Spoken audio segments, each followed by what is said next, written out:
Aloha, everyone. Thank you for joining us today. This is the brand new beginning of my birth, new, freshly sourced from within series called Innerviews.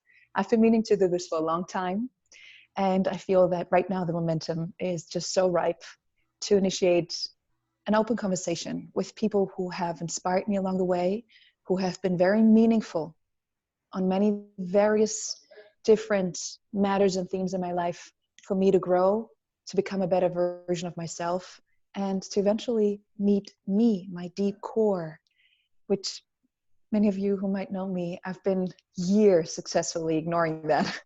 And that's also why our video series is called Innerviews, because yes, there is one major truth out there, but every single person has his or her own perception of things. And I'm just, I feel very, very motivated and called forth to open this platform and this space for people that I look up to, and again, who have really helped me along the way to share their wisdom and their unique perception of the main truth out there. And along with us today, I'm so deeply, deeply grateful to have on board Lydia de León, Dr. Lydia de León. Welcome, my love. Thank you so much, my lovely. I'm so honored to do this with you. I really appreciate your way of connecting people and bringing together people and shining your light as always. Thank you. It's exciting for me too. I don't know exactly where this journey is taking us, but the intentions are pure. And I usually always made amazing experiences when I started a new journey with pure intentions. A bit to intro you to our beautiful guest today. You are an architect, specialized on sacred geometry and healing architecture. I will invite you later on to expand on that. You're also a natural healer in my perception, and a person who has deeply dwelled in holistic health. And you've helped me along the way many times with my health, actually, way more than a classical doctor from Western science could help me, to be honest. That's why you're the number one person I call to draw notion and knowledge for my own healing in everything about my life. So I'm just so thrilled to have you on board today. I'm so excited.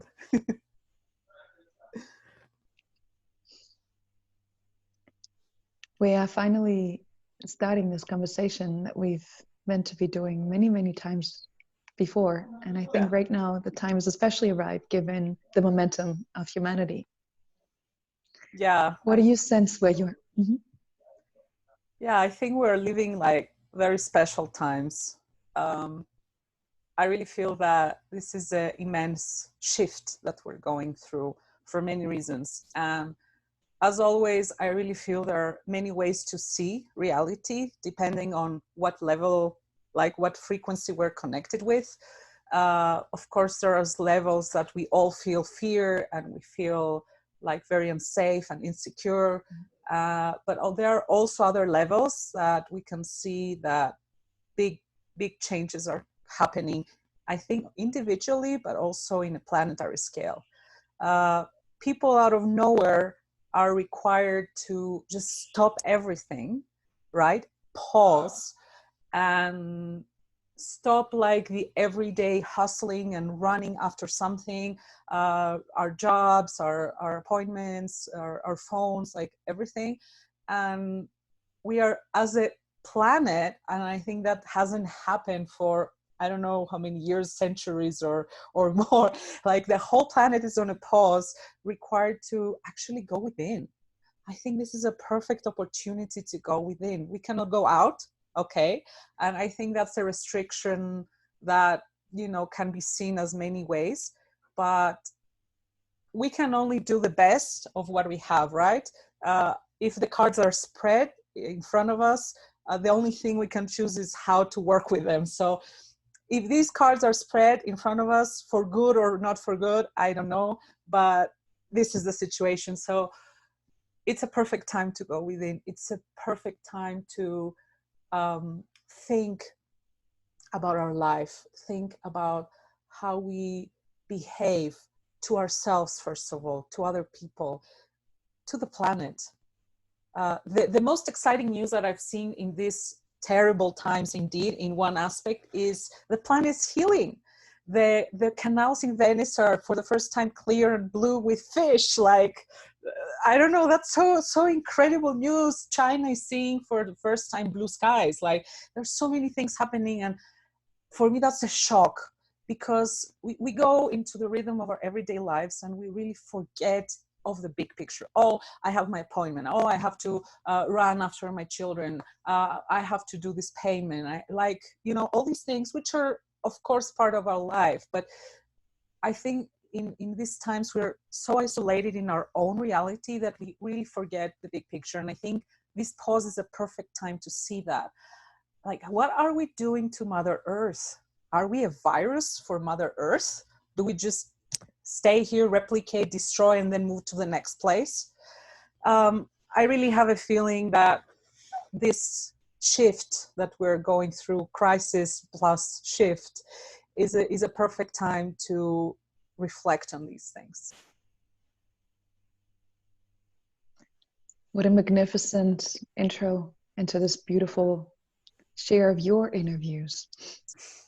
I wholeheartedly agree. Everything you said so far really speaks to me. And it was a very wise person I met some years ago who made me aware that, especially in the era of, emerging technologies, we were never as connected and never as disconnected at the same time. However, now, with the whole beautiful picture that you made us become more aware of, I feel the coin is flipped. And I would like to say that we were never as isolated, but universally linked together.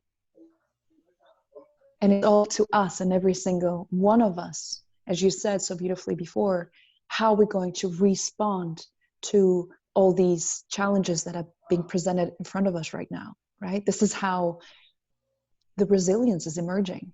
It's from all the options that you've got of how to respond, how will you respond? And also, this is how I always connect the term responsibility with, is the ability to respond. And we all have that. We respond even at times when we don't know that we respond. And that's the beauty of it. Now become aware of that. It's a harsh, super harsh invitation. Per usual, I think you have had it so many times in your life, and I have had it too. It's that the growth is literally outside the comfort zone. And now we're like, our whole comfort zone is so shaken up with that the only thing we can do is actually look. Yeah, absolutely. And knowing that, and that's what I'm so excited to hear your views on, knowing that part of your PhD was a major focusing on how in ancient times, especially in ancient Greece and also other civilizations, sacred temples were built, which I would love for you to share a bit your views on, if we can just touch upon that. And then what would you recommend people nowadays, where they're all in their houses, to start activating a temple, either in their home or within? Yeah, well, that's one of my favorite subjects, one that I'm so passionate about, and one I really feel my mission is about in this life. It's looking into how to create sacred space, and what is sacred space in terms of science, right? Apart from the religious background.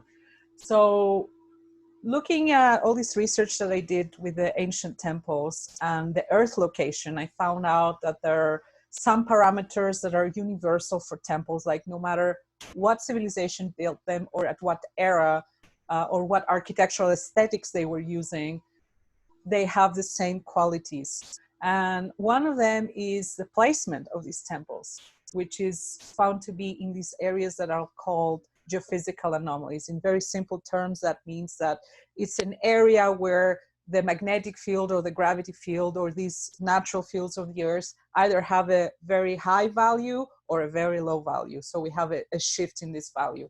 So there are happening places, right? And there's a big question there about how did all these civilizations with no technology apparently know where to place them? Which I don't have yet a scientific answer, but there are many opinions out there, and as my own. But that for me shows a very advanced technology, to be honest. So today we have kind of forgotten this knowledge, and I feel one of the reasons that we are in crisis as a planet, as humanity, is because we have strayed so much away from the sacred, from the sacredness, both inside of us and also outside of us. Outside of us, meaning that we just built and built and built without having any sacred intention. A sacred intention towards Mother Earth, towards ourselves, towards the people that are living in, towards what materials can be used that they are not toxic, towards electromagnetic fields and how we just bombard ourselves today more and more with these frequencies without knowing the effects, you know, and there is no sacredness behind that. And I really feel that this is a perfect time to return to that. In many ways, we can do that in many ways. First of all, it's a perfect time since we cannot travel in the external world. We can travel through the internet. I love the internet. I think it's kind of the lower level of manifestation of our true connectivity in the energy world, right? Because we're all connected in the energy world. Science has proven it. Connection in a distance of people that have no physical connection, with measurements and all this. And now we have that visually in this lower level of the like internet world and the cyber world, which is, I think, really beautiful. And it can show us how we can really connect and feel each other and see each other also in other levels without the internet. But using the internet, we can just, I would really recommend that people start looking at temples, right? Because temples have embedded inside of them, ancient temples, this sacredness. They have embedded codes and proportions that go from the very small scale to the very big scale. They have infinite wisdom, and we don't need to understand all that right now with our conscious mind. We just connect with it and feel that frequency, and that's very beneficial. So I will invite you all, if you feel this resonance, go and look for some temples around the world, read about them, look at pictures, print pictures and put them on your wall and connect with that wisdom. That's something you can start doing easily through the internet. There's tons of information. So let me just side question you right here for a moment. So not needing to understand cognitively how a sacred site was built, but just looking at it as similar, like as if I'm not a musician, but I can experience and dance through a song, right? I can feel it. Okay, cool.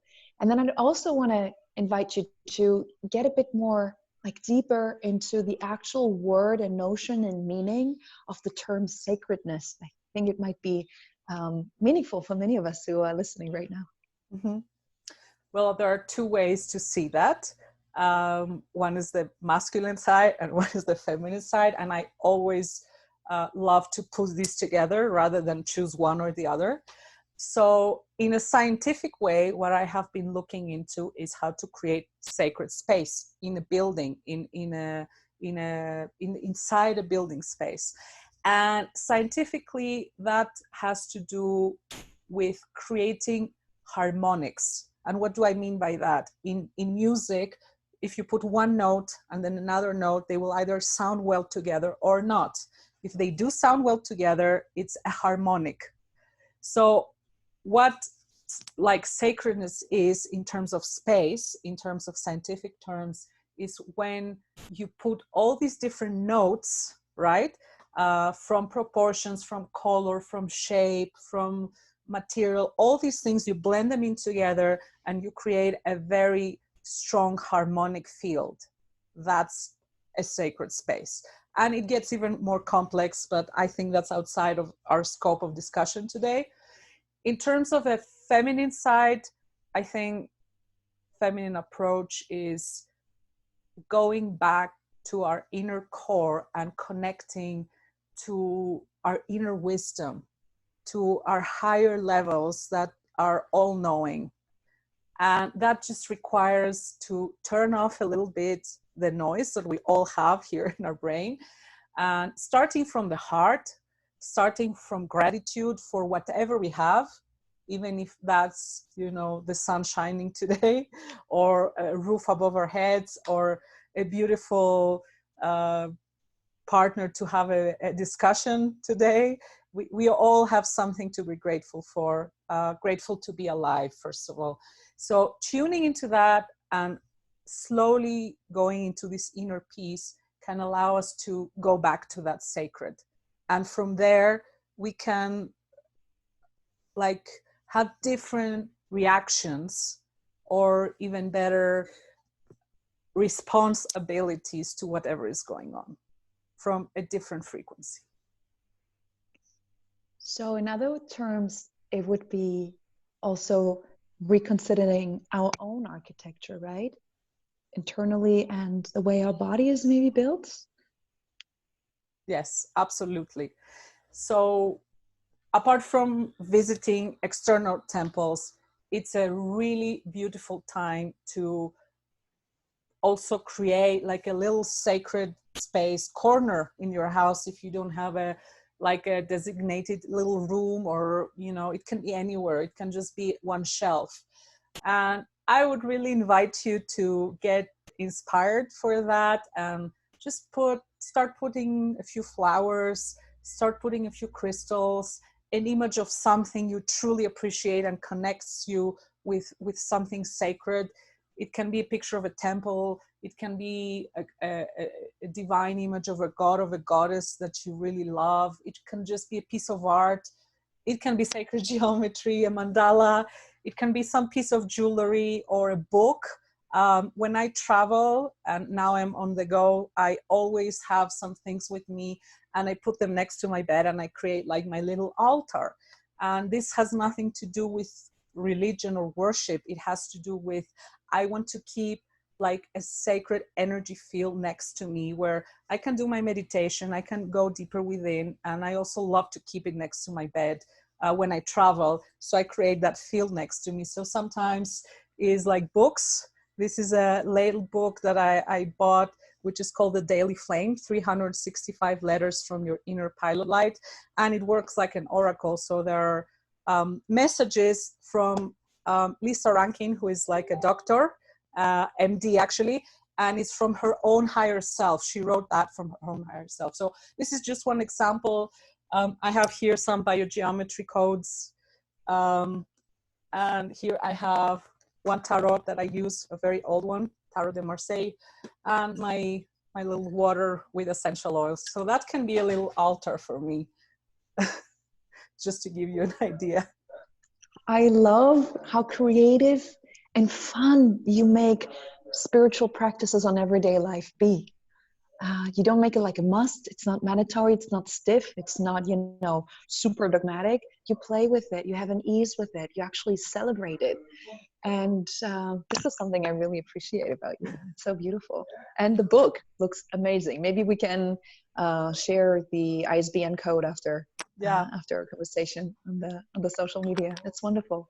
You were mentioning also something about essential oils right now. Yes. And I think right now, in terms of, you know, people ask themselves, what can I actually do to boost my immune system? Yes. What would you recommend them? Yes. First of all, I cannot give medical advice. What I can tell you is things that can help you have a stronger and more supportive immune system, right? So this is not to give any medical advice for any medical situation. So I have been studying that a lot of years because I've had issues with my immune system in the past, and I really needed to know that for myself. I really refused to go into the mainstream that told me actually there is no solution for that. So this is something that comes from, we have some things that come from modern technology, but we also have a lot of ancient wisdom. So there is ancient wisdom in Chinese medicine, in Ayurveda, and all around the world that actually really focused on increasing the immune system. Because actually our whole body is made 30 times more bacteria and viruses than it's made of actual cells. Like, think about that. We are a community of bacteria and cells. Why are we not sick every day? Because our immune system knows how to modulate them and keep them in order. Like, it's an orchestrator, right, of the different instruments that are there. The problem happens when this maestro of the orchestra is not in a very good state, and then all the music and all the instruments go into a chaos, and one of them, gets more powerful, whatever, and does its own thing. So what we want to do is keep this maestro of our orchestra in the peak performance that we come, so he can orchestrate the best music for us. So there are a few things that are known since thousands of years, and now there are tons of peer-reviewed papers actually for them. And one of them is medicinal mushrooms. So medicinal mushrooms are not the hallucinogenic mushrooms. No, I'm not talking about those. I am talking about mushrooms that have specific long-chain polysaccharides. What that means is like a very complex molecule that what it does, it actually is the food of our white blood cells. So the same way we say that good fats are a food for our brain cells, what these white blood cells eat is these long chain polysaccharides, which you don't need to remember, but just to give a little bit of a context. So these mushrooms are reishi and chaga are my favorites, and they are the most well researched. If you want to go deeper into the research, there is tons of publications there. Plus there is tons of like reviews for thousands of years in Chinese medicine. These are my favorite, and there are two ways you can have them. They have different properties. The one way is from a tincture. So in alcohol, you can either buy a tincture or you make your own, which takes a little bit longer, but you can still do it. So you take chunks and you just put them in alcohol. You can find a lot of recipes online. That has a lot of antiviral and antimicrobial properties. This side, the alcohol extraction. The other side is the water extraction, which means you boil it into a tea, or you buy the extract ready-made in a powder. And there are a lot of companies that sell that. One of my favorite, and I have no affiliation with these companies, is Hybrid Herbs and Four Sigmatic. They have extract. Please don't eat powder of mushrooms without any extraction, either alcohol or boiled with water, because you will not get the benefits. They have very hard fibers, these mushrooms, and our stomach cannot break them down to extract these antiviral and also these modulating. So I forgot to say that the water extraction side gives the food to the white blood cells. So we have immune modulation with the water extraction, and we have antiviral, antimicrobial properties with the tincture. So that's one of my favorite strategies. It's something you can do every day. It's not something that will build resistance. It has no side effects. And you can just do it from the comfort of your own home, building up your immune system more and more every day. That's why it's called a tonic herb in Chinese medicine, because you can do it all your life. And actually, the more you do it, it adds up, right? It actually builds itself up in terms of strength. Wow. So it's like a bank of immunity in a way. Yes. Yeah. And I also love the term adaptogenic, Yes. which I had no idea what it was. I'm just going to freestyle here on what I understood, and then please confirm if I have it right. That adaptogenic is that it's like an intelligent information, an intelligent substance that gives me what I need in terms of how I need it. But when my whole environment within me is changed and upgraded or improved, then it will give me different effect, or just cease to give me the same kind of intensity. Is that right? Yes, it's exactly right. Okay, cool. Yay! I love when I when I got something right, especially like from this brain of yours. This is I love it. I love it. I feel it. So it's very interesting because all the conclusions we have from nature is which cell or which organism will survive. It's just very simple. The one that can adapt. So this adaptability in us in many levels, physically, emotionally, intellectually, spiritually, is the key ingredient, right? And it's also the key ingredient if we don't want to suffer, because things are going to change all the time, and they change every day, and relationships change, and jobs change, the planet changes, the environment changes, like we have so many changes. So we need to keep ourselves in a place that we can adapt, and adaptogens can do that for us. And mushrooms are one of those adaptogens that actually are mushrooms that don't live on the ground. They live on the bark of the tree, these medicinal mushrooms, and they live symbiotically. So the tree gives it some things, and they protect the tree in terms of its immune system. So That's so cool. yeah, it's so beautiful.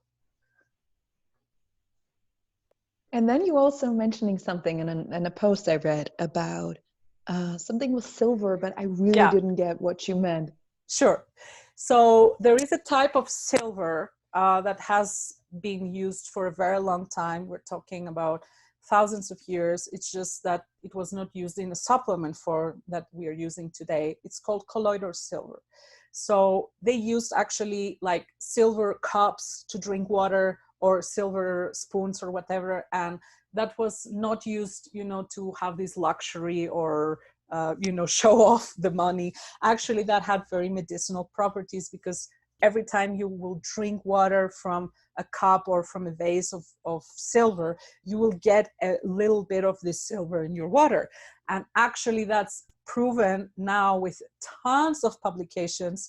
And there are actually publications on the category that this virus now comes into, this coronaviruses. It's a whole category. There is publications on coronaviruses and colloidal silver that it's very effective.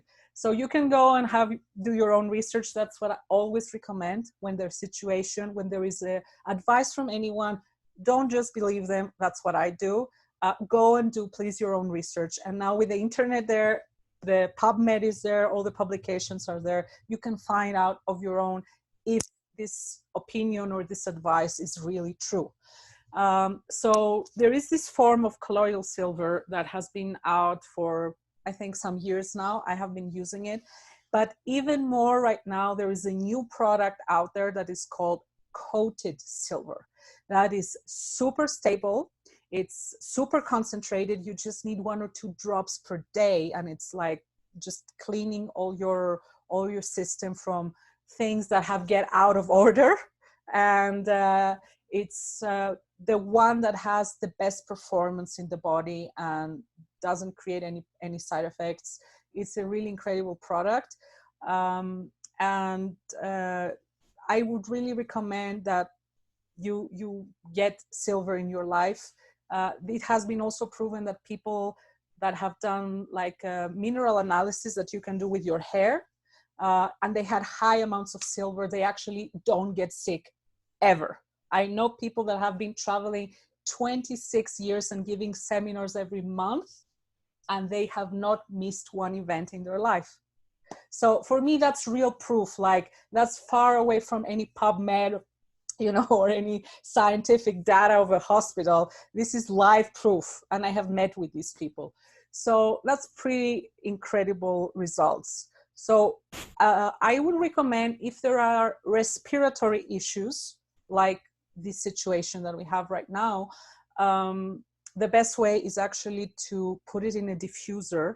You can put a few drops, 1 or 2 drops with water in a diffuser, and inhale that. So it goes straight into the respiratory system. So that's a really good idea to support respiratory and lung system. Man, when I woke up this morning, I had no idea I would be so stimulated with such a new, fresh notion of knowledge on and applied health tools that we can all get to and that are not too expensive in our everyday lives. This is so powerful. I'm amazed. Thank you for that. And I had no idea, like, you just literally blew my mind. And as I look around here in the house that I'm in, I see a lot of silver stuff. So I might as well drink tea later on from that silver cup. Perfect. That's so nice. Beautiful. I feel that in terms of, you know, what you could offer from where you are right now, in terms of, you know, public service and to offer something that everybody can draw from as an inspiration or as an altered tool for the everyday life. I think we are quite saturated when it comes to that, and thank you for that. I would love, however, to outro this beautiful interview exchange with, you know, with you, where you are right now, how you feel, and anything that speaks from within, as you so beautifully said earlier. Well, as everyone, I really feel a lot of things at the same time. I have my inner contradictions, and there are different parts of me that sometimes get out and speak out inside of me, and I am trying to put these pieces into coherence. That's a lot of work every day. There are times that I feel fear, that I feel panic. The reason that I feel that most is not because I'm afraid of, you know, having an issue with my health. Honestly, I don't. If people are, that's perfect. I honor and respect everybody's aspect to it. I'm just here to share mine. We all have a very different approach in life. You know, one thing's happen in front of us and we're two people there and we have a completely different reaction to it. One thing that annoys me doesn't annoy you, and the opposite. So we have to be really compassionate at this time with different opinions, different points of view, and different experiences. So for me, I feel like a bit scared about the whole planet being in fear. I feel scared with, you know, everybody kind of being isolated and having a bit of their freedom taken out. There's a lot of news coming out that now in USA they want to take some legal rights out of people, that they can arrest people without them having the right to go in front of a judge, and they can just keep them arrested for as long as this crisis is. And these things scare me. And it's news that it's good that we are aware of, because that's a way, if we are informed, there is a way to do things about it. So of course, I don't live right now in USA, but that doesn't mean I'm not affected by the possibility of these things happening. And I know there are like constitutional laws right now in Europe that people have to have a specific paper to go out. I think this thing really, like this suppression brings us down, brings our immune system down, brings our nervous system down. And of course, I really feel that we should have ways and tools to, you know, shift out of that as much as we can. So if you ask me, these are the things that mostly make me afraid. And also, I really feel inside of me that all these massive news that we are fed with is just a very small part of reality and probably not all true. I would really advise everyone, if anything, if you really respect and appreciate the news, that's perfect with me, but please don't stay there. Please do some more extra research. See what numbers people propose, real numbers. There is research showing that 99% of people that died in Italy had 5 or 6 other health issues.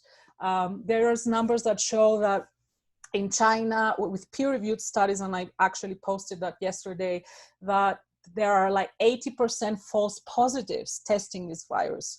I don't know if all that is true, but what I do know is that the mass media truth is not the truth. I am really sure of that. So what I would really recommend everyone, please open your mind as much as you can in the situation that you're at. And start looking in different perspectives. There are amazing people out there. There are medical doctors out there. One of them is Greek, Professor Ioannidis. He's sharing that his own perspective, that this is just a hysteria, and there are so much more deaths from, you know, pneumonia and malaria and other respiratory issues that far outweigh this one. And his opinion is that there is no purpose of this lockdown. So there are so many perspectives, but I really urge people to do research, connect with more people, and open your horizon and take in as much information and as you can, and feel what feels resonance for you. I really feel that reality is very complex and there are many layers to it. And it's really important that we put our forces together and put our little piece of the puzzle there, and then we can see maybe the big picture that is the truth with a capital T. And that's why I really believe in these times it's good to have conversations with people like you, that we can share and exchange our opinions, and also do that, you know, with more people in our environment, but also with people that are out there and they are leaders and researchers for 20, 30 years on these fields, and see what they have to say. So I would really advise, turn off as much as you can the media and tune into other types of media and your inner media. We also have that one, and feel what's good for you. If you feel like this isolation is good for you and you need to wear gloves and mask, please do it. But if you feel like this is not resonating with you, don't go for it because you feel pressed by the media to do it. You know, just tune in and feel what is good for you. I know in a time of fear, that's not the easiest thing to do, but our own inner technology, both in a physical level and in energy level, is so incredible. I want everybody to know, including myself, because I forget that many times, that we can do this. We have an immune system that is so like complex and advanced that no machine and no medicine can compare to that. And we have the inner tools in terms of our like resilience and our own strength to go through that and become better people. This is an opportunity. This is a difficult time. It's a dark night of the soul. It's also an opportunity. We can rise through it and become superheroes. Boom, mic drop. That's all I want to say. Like, I'm saluting you, woman. I'm celebrating you. This is so phenomenally, to me, because you called me and everybody else who's listening to check in with what resonates deeply for us. All of what you say so deeply resonates with us. With me, sorry, I was speaking for the rest. No, with me. Yes, the matter of fear is, it's a possibility that it affects the collective consciousness. It already has to many of us. But at the same time, there is this independent research center that is recording every single day the Schumann resonance around the world. And the past 4 days, there has been an amazing spark, like high peaks of the Schumann frequencies that really show that the collective consciousness has peaked in terms of positivity and true connectivity. And yes, I hear what you say regarding the fear. Let's not be afraid of the fear at the same time, because that's, you know, that's a downward spiral in itself. But, you know, something else that we can measure actually nowadays, that is proof, real proof of all the positivity and like the inner light and hope and compassion that has actually sparked in many of us. That today made me really happy.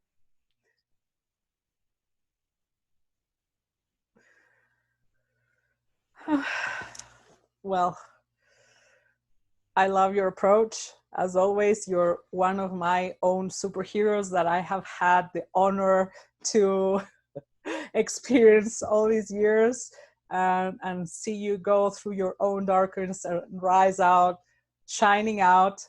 And we all have that power. And I think it's a time to do both things. Go as deep within as we can, and also reach out to people in terms of compassion, in terms of non-judgment, in terms of help. Let's see who we can help and how. And it's a time we can unify as humanity, which is something we are lacking a lot, which is something I feel that also reflects in our inner planet, in our inner humanity of, 30 billion cells and bacteria and viruses and all these things that we have. Like how to put all these in harmony. inside of us, how to put our different parts talking to each other in harmony. Peace. What an amazing analogy and metaphor. Thank you so much. I'm sending you my love, and I really appreciate your time and expertise and your generosity with all of us. Thank you. Thank you so much for inviting me. I always get super excited to connect with you, and our talks always bring like a part of me that just flowingly just channels things and gets things out without any effort. For everyone listening, thank you so much for tuning in. I hope that this conversation brought you some peace, maybe for a little time. Please take whatever you feel resonant with from this talk, and please open up and do research and look for answers outside, in the internet, in friends, inside of you. That's what I would like to leave everyone today. Thank you so much for having me here. I am so honored. This is a new beginning. It's a new beginning, and I feel many of us are truly sensing that they're being activated right now in terms of their own purpose, their own sacred path, in terms of what is that unique advantage, that unique extra value that every single one of us who does feel a calling to greatness, to their purpose, can enrich this world that we live in, that we co-inhabit, that we are all called for to co-create in a new paradigm. And I salute you, I honor you, I love you, and I feel so blessed that you are in my life. Bye, beautiful beings.